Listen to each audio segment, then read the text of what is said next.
Bonjour à tous. Je ne sais pas ce que nous aurions pensé si pendant la Seconde Guerre mondiale, un certain nombre de pays étrangers s'étaient mis à, pour parler de la France, non plus à dire France, mais à dire Frankreich, parce que c'était l'occupation et qu'Hitler avait gagné. Sans doute, nos anciens auraient-ils considéré que c'était une prime donnée à Hitler. Eh bien, toute proportion gardée, c'est l'attitude actuelle des Ukrainiens qui souhaiteraient que l'on appelle leur capitale Kiev à l'ukrainienne et non pas Kiev à la russe, parce qu'ils considèrent que c'est une manière pour nous de marquer notre solidarité, notre compréhension vis-à-vis de leur volonté d'indépendance. Dire Kiev, c'est reconnaître que l'Ukraine est un pays indépendant. Dire Kiev à la Russe, c'est d'une certaine manière donner une prime à Poutine. Voilà leur raisonnement. Et face à cela, il y a deux attitudes. Dans les pays anglo-saxons, eh bien, on dit Kiev depuis un bon moment d'ailleurs, parce qu'il faut savoir que cette demande des Ukrainiens ne date pas de la guerre, elle a été émise dès 1995, peu après que l'Ukraine est devenue indépendante, et les pays anglo-saxons sont passés à Kiev sans trop de difficultés, l'ONU également. Et puis, et c'est l'objet de ma lettre d'information de l'Express cette semaine sur le bout des langues. Et puis la France, elle, reste fidèle à Kiev. Quel est notre raisonnement? Il est le suivant. Il est de dire que ce qui compte en France pour la dénomination des noms étrangers, c'est l'usage. Or, l'usage Kiev est établi depuis de longs siècles. Il se trouve, ça n'est pas la faute de la France, que l'Ukraine a été occupée par les Russes, ou en tout cas a appartenu à la Russie pendant des siècles et des siècles. Ça a été vrai du temps des tsars, ça a été vrai ensuite du temps de l'URSS.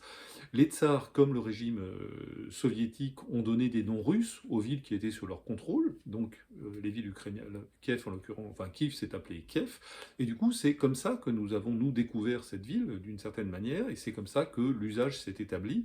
On trouve Kiev, par exemple, dans les livres de Balzac, je ne pense pas que Balzac était pro-Poutine à l'époque, bien sûr. Voilà, donc la position de la France, c'est de dire, écoutez, il y a un usage qui est clairement établi, on dit Kiev, ça ne vaut pas solidarité avec Poutine, évidemment, mais après tout, nous avons le droit d'utiliser la langue française pour dénommer les noms étrangers, donc nous restons fidèles à Kiev. Ce qui est intéressant, me semble-t-il, c'est d'essayer de comprendre pourquoi des pays relativement comparables, si je prends le Royaume-Uni ou si je prends la France, adoptent des attitudes différentes vis-à-vis de la même question. Pourquoi est-ce que dans les médias anglais ou dans la gouvernement anglais ou américain, on dit Kiev, et pourquoi la France tient mordicus à continuer à dire Kiev. Ce que l'on m'a expliqué, c'est que cela tient, et comme cela s'explique évidemment par des raisons historiques. Les pays anglo-saxons, vous le savez, sont assez tolérants vis-à-vis de leur minorité régionale. Au Pays de Galles, par exemple, il est possible d'étudier, il est même obligatoire d'étudier en gallois jusqu'à 16 ans. Imaginez qu'en Bretagne, il soit obligatoire d'étudier en breton jusqu'à 16 ans, qu'en Alsace, il soit obligatoire d'étudier en alsacien jusqu'à 16 ans, etc. Donc vous voyez, voilà comment les États-Unis, le Royaume-Uni pardon, se comporte vis-à-vis de ces minorités linguistiques. Et donc pour eux, respecter la culture d'un pays étranger leur paraît naturel, puisqu'ils respectent déjà leur culture interne. En France, vous me voyez venir avec mes gros sabots, eh bien en France c'est un peu différent. On a une tradition centralisatrice, surtout sur le plan linguistique, et donc, on me l'a dit clairement, on ne voudrait pas au ministère de l'Intérieur donner de mauvaises idées aux Bretons, ou aux Basques, aux Corses et aux autres. Faire en sorte, par exemple, que les Corses exigent que l'île Rousse soit rebaptisée l'Isoula, par exemple, en disant, mais après tout, si on respecte l'appellation ukrainienne de Kiev, pourquoi ne respecterait-on pas l'appellation corse de l'île Rousse?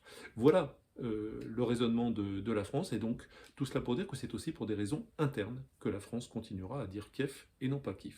Voilà, plus de détails comme d'habitude sur la version écrite de ma lettre d'information sur le bout des langues. Pour la recevoir, c'est très simple, vous allez sur internet, sur un moteur de recherche, vous tapez sur le bout des langues, vous allez sur le site de l'Express, vous inscrivez votre adresse et vous la recevez automatiquement et gratuitement chaque mardi. Et puis, pardon pour le message habituel, mais si vous la recevez déjà, parlez-en autour de vous et incitez vos contacts à s'y inscrire de telle sorte que nous ayons un peu plus d'abonnés. C'est gratuit encore une fois, mais simplement pour savoir si ces sujets intéressent ou non les internautes et continuer à y passer un peu de temps.